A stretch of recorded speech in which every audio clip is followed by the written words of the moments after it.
কত সুন্দর একটা জায়গায় আজকে আমরা চলে এসেছি ঘুরতে, তারাপীঠে।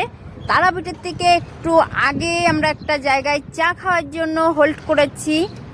তো সেখানে এত সুন্দর একটা জায়গাটা বাও, দারুণ লাগছে জায়গাটা। কিন্তু এত রোদ, কি বলবো, প্রচুর পরিমাণে রোদ।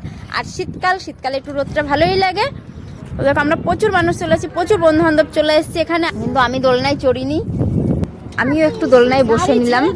সবাই চড়ছে তো আমি কেন বাদ যাবো, সেই কারণে আমিও একটু দোলনায় চড়ে নিচ্ছি। দোলনায় চড়তে আমার ভালো লাগে, কিন্তু এখন ভীষণ ভয় করে। আগে খুব ভালো লাগতো। আর জায়গাটা দেখো, এত সুন্দর জায়গা। দেখো সাইডে একজন দোলনা খাচ্ছে, একটা পুচকু। এই পুচকুটা একদম দোলনা খাওয়ার জন্য কান্নাই করে দিচ্ছে। সবাই দেখতে পাচ্ছে, ভালো হচ্ছে। এত সুন্দর জায়গা, এখান থেকে বাড়ি যেতেই ইচ্ছা করছে না। দারুণ একটা জায়গা।